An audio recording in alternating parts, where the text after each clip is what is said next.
जय हिंद दोस्तों, लक्ष्यपुर GS channel में आप सबका स्वागत है। कल हम लोगों ने पढ़ा था expansion and consolidation of British empire in India. उसमें हम लोगों ने पढ़ा था बैटल ऑफ प्लासी और बैटल ऑफ बक्सर। ठीक है, आज हम लोग पढ़ेंगे मैसूर डायनेस्टी के बारे में। ठीक है, अंग्रेज उस पर किस तरह से कब्जा करते हैं और किस तरह से उनकी राज मैसूर में स्थापित होती है। ठीक है, तो चलिए आज हम शुरू करते हैं एक शायरी से कि बहुत हार चुका हूं मैं, हारना अब हमें मंजूर नहीं। बहुत हार चुका हूं मैं, हारना अब हमें मंजूर नहीं। जीतने का सिलसिला आज और अभी से शुरू होता है, रुकना अब हमें मंजूर नहीं। चलिए तो आज हम शुरू करते हैं पहले मैसूर डायनेस्टी से। ठीक है, डायनेस्टी। ठीक है, मैसूर डायनेस्टी में जो ब्रिटिश के समय में जो हमें पढ़ना होगा दो राजाओं के बारे में, एक हैदर अली साहब और उनके बेटे टीपू सुल्तान के बारे में। ठीक है, पहले ये मैसूर जो डायनेस्टी था इसको वोडियार डायनेस्टी कहा जाता था। क्या कहा जाता था? वोडियार डायनेस्टी। ठीक है, वोडियार डायनेस्टी में पहले हैदर अली और टीपू सुल्तान जो थे ये एक मिनिस्टर के रूप में थे, मंत्री पद पर थे। फिर बाद में इन्होंने क्या किया कि उन राजाओं से ये लड़के और ये वोडियार डायनेस्टी को अपने कब्जे में कर लिया और ये वहां के राजा बन गए। इनकी जो थी अंग्रेजों से जो लड़ाई होती थी या इनके अनबन रहते थे, उनका सबसे बड़ा कारण ये रहता था कि जो हैदर अली साहब और टीपू सुल्तान साहब जो थे, ठीक है, इनको फ्रांस जो थे उस वक्त भारत में जो लड़ाई कर मतलब सॉरी रह रहे थे, उनके साथ इनका दोस्ताना अच्छा चल रहा था और जिसके कारण अंग्रेज को अपनी सत्ता मैसूर में स्थापित करने में दिक्कत हो रही थी और इसीलिए इनका अनबन अंग्रेजों से चलता रहा। ठीक है, तो अभी हम लोग पढ़ेंगे वोडियार डायनेस्टी। ठीक है, हैदर अली साहब।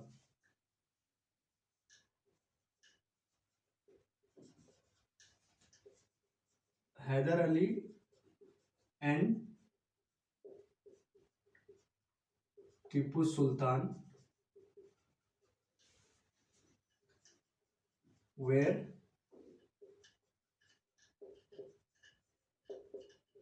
minister in a dynasty। ये वहां के मिनिस्टर थे। ठीक है, लेटर ऑन बाद में जाकर को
तो हैदर अली साहब और टीपू सुल्तान ये पहले वहां के मंत्री थे। ठीक है, उसके बाद इन्होंने क्या किया, उन राजाओं से पावर कैप्चर किया और वहां राज करने लगे। ये जो थे फ्रांस के दोस्त थे हैदर अली और टीपू सुल्तान और अंग्रेजों से इनकी दुश्मनी चलती थी। ठीक है, अब हम लोग पढ़ेंगे कि फर्स्ट जो एंग्लो मैसूर वॉर हुआ, ठीक है, उसका क्या कारण था और कब हुआ और उसका परिणाम क्या हुआ। ठीक है, तो ये आप लोग लिखिए, तब तक हम रिफिल भर लेते हैं। चलिए अब हम पढ़ते हैं फर्स्ट एंग्लो मैसूर वॉर। ठीक है, फर्स्ट एंग्लो मैसूर वॉर कब से कब तक हुआ था? ये 1767 से लेके 1769 तक। ठीक है, अब इसका सबसे बड़ा कारण क्या था? रीजन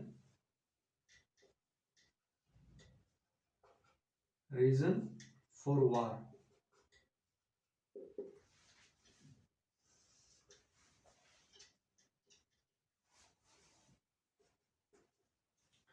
जो सबसे पहला कारण था वो था हैदर अली साहब का फ्रांचो के साथ दोस्ती।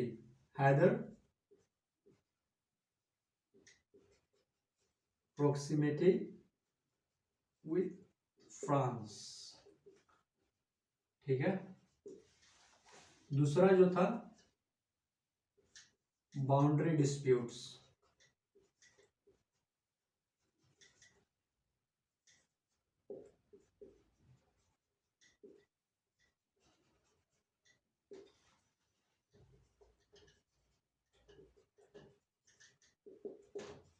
कर्नाटिक्स, ये दो।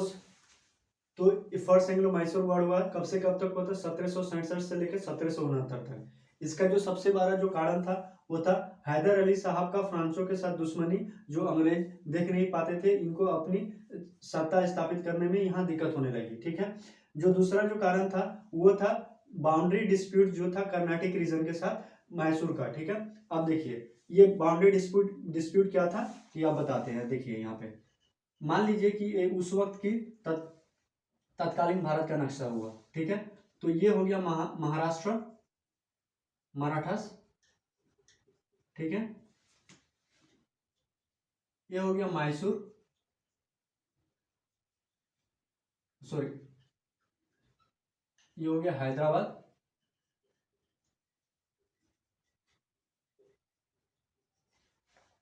ये हो गया मैसूर,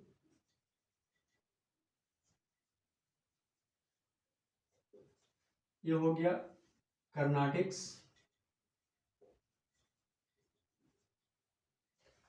ये हो गया ट्रावनकोर।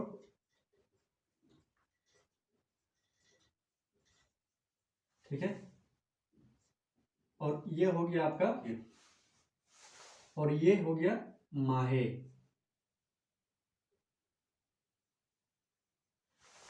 अब ये देख रहे हैं कि ये मैसूर की पूरी बाउंड्री यहां तक आती है और एक कर्नाटक की बाउंड्री यहां पर आती है। ठीक है, तो इन दोनों में कि ये कहते हैं, मैसूर कहते थे, हैदर अली साहब कहते थे कि मेरा ज्यादा पोर्शन इसमें गिर रहा है, और एक कर्नाटक के जो नवाब थे कहते थे कि मेरा ज्यादा पोर्शन इसमें गिर रहा है। तो ये दोनों को लेकर को इनमें बाउंड्री डिस्प्यूट हुआ। ठीक है, तो ये बाउंड्री जब डिस्प्यूट हुआ तो अंग्रेज इसका फायदा उठाने लगे।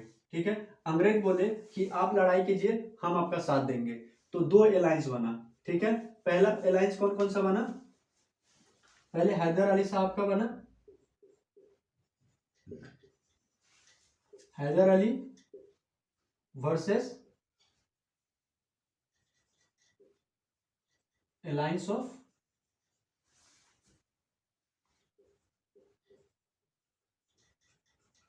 English and Carnatics. ठीक है, पहले जो अलायंस था इन लोगों के साथ, अंग्रेज के साथ था। अंग्रेज, हैदराबाद, मद्रास और कर्नाटक, ये चारों एक साथ लड़ रहे थे। ठीक है, तो फिर हैदर अली साहब ने अपने डिप्लोमेटिक स्किल को इस्तेमाल करते हुए इन्होंने क्या कहा कि मराठास को कुछ पैसे दे दिए, बोले कि हम आपको पैसे दे रहे हैं, आप न्यूट्रल हो जाइए। ठीक है, उसके बाद हैदर अली साहब को इन्होंने कहा, हैदराबाद के निजाम को, कि अभी जो भी लड़ाई होगा अगर उसमें हम जो भी टेरिटरीज जीतेंगे उसमें से आपको दे दिया जाएगा। ठीक है, तो आप मेरे इधर आ जाइए। तो अब इनके इधर चले गए, मराठा से इनके हट गए, हैदराबाद इनसे हट गया। अब ये बच गए कौन से? मद्रास, कर्नाटिक्स और इंग्लिश। ठीक है,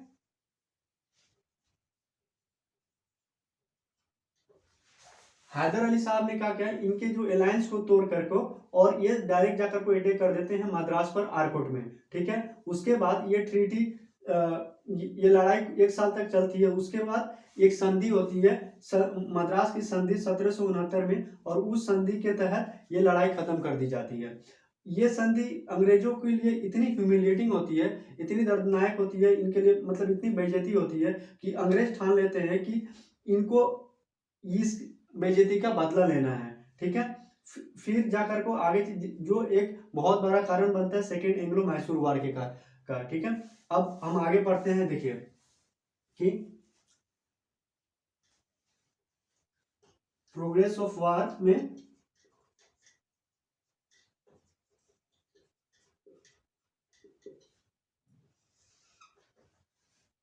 हैदर अली साहब ने क्या किया,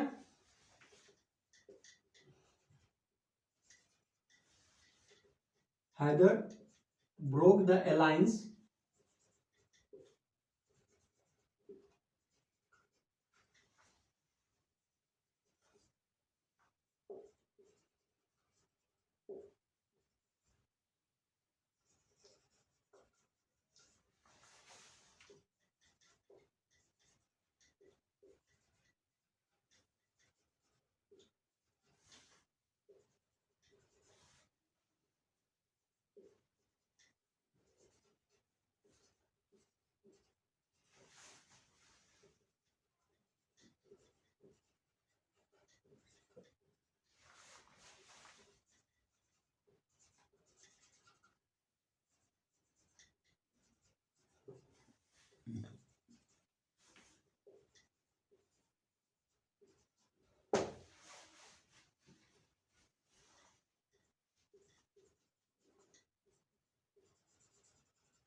ठीक है, हैदर अली साहब ने इसका इनके जो अलायंस थे मराठास, हैदराबाद, मद्रास और कर्नाटक और अंग्रेज, इनके अलायंस को इन्होंने तोड़ दिया। इनके अलायंस को कैसे तोड़ा, इन्होंने अपना डिप्लोमेटिक स्किल इस्तेमाल किया। इन्होंने क्या किया, मराठास जो थे इनको पैसे दे दिए, बोले कि साहब आप न्यूट्रल हो जाइए। हैदराबाद के निज़ाम को इन्होंने कहा कि हम अभी जो भी लड़ाई करेंगे उसमें से जो भी टेरिटरीज हम जीतेंगे, जो भी जमीन हमें मिलेगा वो उसमें से आधा आपको दे दिया जाएगा। ठीक है, तो हैदराबाद इनके उधर आ गए। उसके बाद तो फिर ये किनके किनके बीच में लड़ाई होने लगी, Hyderabad, Haidar Ali versus alliance of English, Carnatics and Madras. ठीक है, इसके बाद में तो जब ये अटैक किए मद्रास पर तो ये अंग्रेज हार जाते हैं वहां पे। ठीक है, हारने के बाद में अंग्रेजों के साथ इनको एक संधि करनी पड़ती है, जो अंग्रेजों के लिए बहुत ही क्या कहते हैं जलील भरा ये वो संधि होती है, और इसको मानते हैं, जिसका कारण बनता है सेकेंड एंग्लो मैसूर हुआ। ये आप नोट डाउन कीजिए, आगे बढ़ते हैं कि इस संधि, अब ये ट्रीटी, ये फर्स्ट एंग्लो मैसूर जो हुआ था 1767 से लेकर 1769 तक, ये कैसे खत्म हुआ। It ended with treaty with Madras. ठीक है, एक संधि होती है, उसका नाम होता है मद्रास की संधि, अंग्रेजी में उसको कहते हैं ट्रीटी ऑफ मद्रास। कब हुआ था ये, 1769 में। ठीक है, अब इस संधि के दौरान क्या क्या हुआ था कि म्यूचुअल डिफेंसिव अलायंस हुआ था,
ठीक है।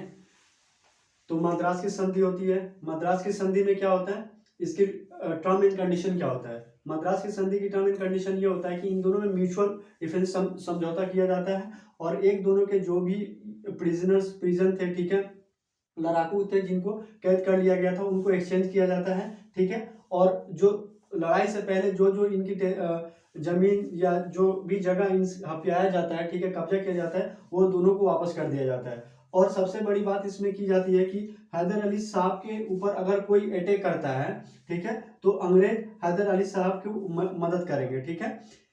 ये इसकी ट्रीटी की संधि होती है। लेकिन जब देखेंगे हम लोग की सेकेंड एंग्लो मैसूर वार में कि जब मराठा 1771 में 1771 में जब अटैक करता है हैदर अली साहब को, तो अंग्रेज इस संधि की को तोड़ देते हैं और उनकी मदद नहीं करते हैं। जब मदद नहीं करते हैं तो उस वक्त हैदर अली साहब को गुस्सा आता है और ये कहते हैं कि आपने तो संधि में ये कहा था कि अगर हमारे ऊपर कोई राजा अगर अटैक करेगा, ठीक है, हमारे ऊपर आक्रमण करेगा तो आप हमें मदद करेंगे, लेकिन आप तो ऐसे किए नहीं। तो ये एक कारण बनता है इसका सेकेंड एंग्लो मैसूर वार का, ठीक है। अब ये आप पढ़े, उसके बाद हम लोग सेकेंड एंग्लो मैसूर वार देखेंगे। ये अब आते हैं, हम लोग पढ़ते हैं सेकेंड एंग्लो मैसूर वार, ठीक है। सेकेंड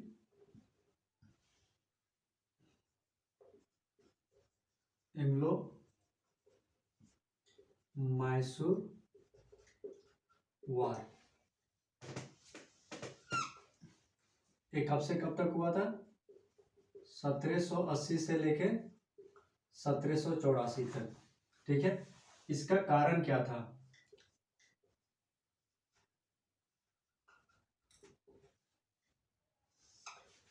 इसका जो सबसे पहला जो कारण था, ठीक है, 1771 में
ठीक है।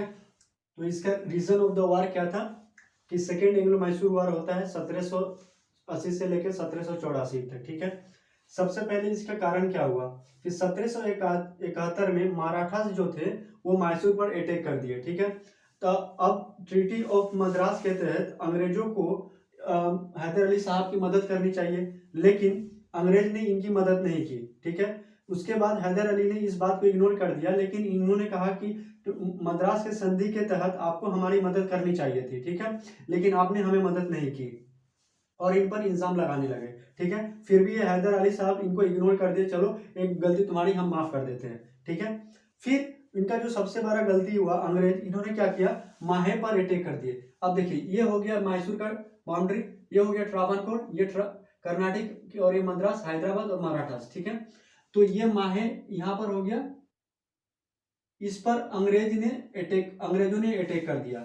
मैसूर जो था उस वक्त हैदर अली साहब ये मानते थे कि माहे इनके अंदर में है, ठीक है, और इस पर अटैक करने का मतलब मैसूर हैदर अली साहब के इंटीग्रिटी और रूलिंग कैपेसिटी को चैलेंज करना, ठीक है। तो इस बात को हैदर अली साहब ने इग्नोर नहीं किया, इनको कहा कि आप मेरे टेरिटरी में आकर को आप हम पर ही अटैक कर रहे हो और मद्रास संधि का उल्लंघन कर रहे हो, जो हम इस बात को हम नहीं इग्नोर कर सकते हैं, सहन नहीं कर सकते हैं। उसके बाद इन्होंने क्या किया कि हैदर अली साहब ने एंटी इंग्लिश अलायंस बनाई, किसके साथ, मराठा के साथ और हैदराबाद के साथ मिलकर को इन्होंने अंग्रेजों के खिलाफ एक अलायंस बनाए। और ये आरकोट जो था मद्रास में, यहाँ पर एक जगह था, इसको इन्होंने कैप्चर कर लिया और वहां के उस वक्त अंग्रेजों की तरफ से लड़ रहे थे कॉलोनल बेली, इनको हरा दिया, ठीक है।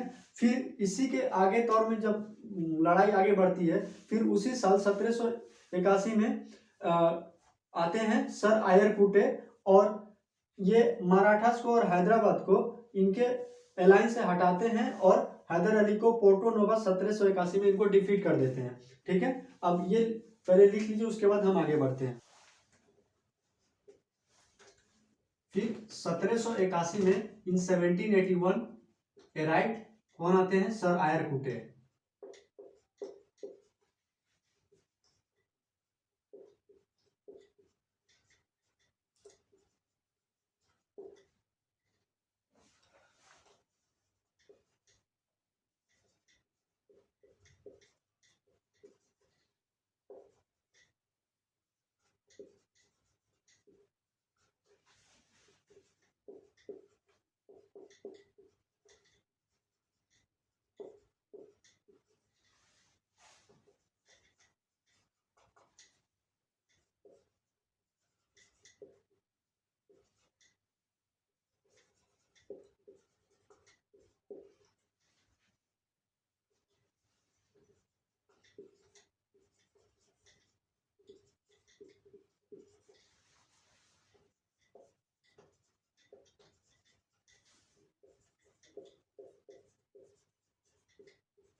ठीक है।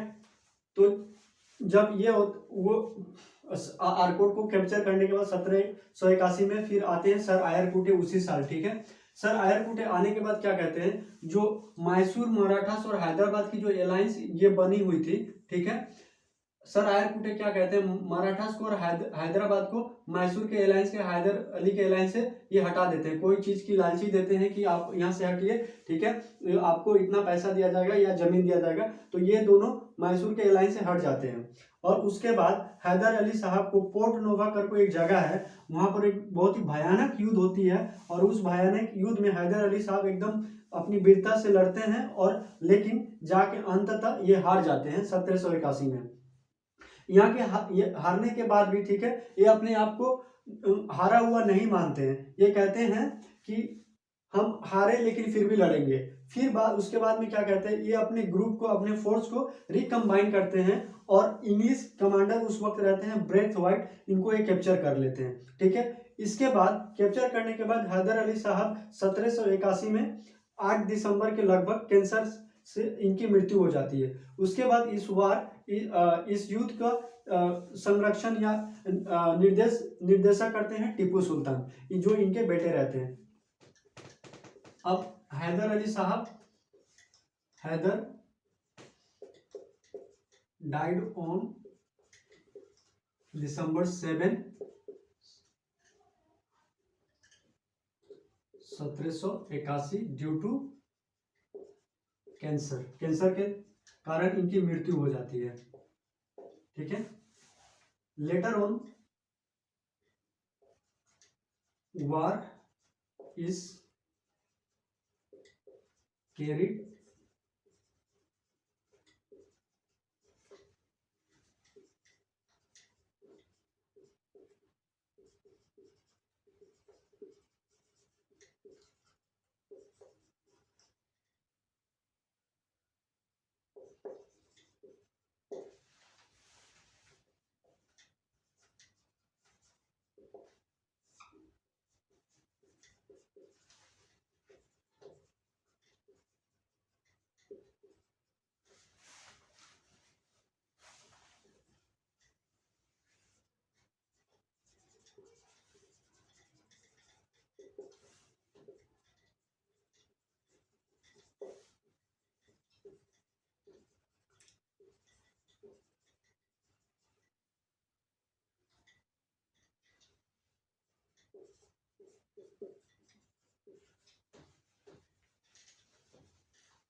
ठीक है।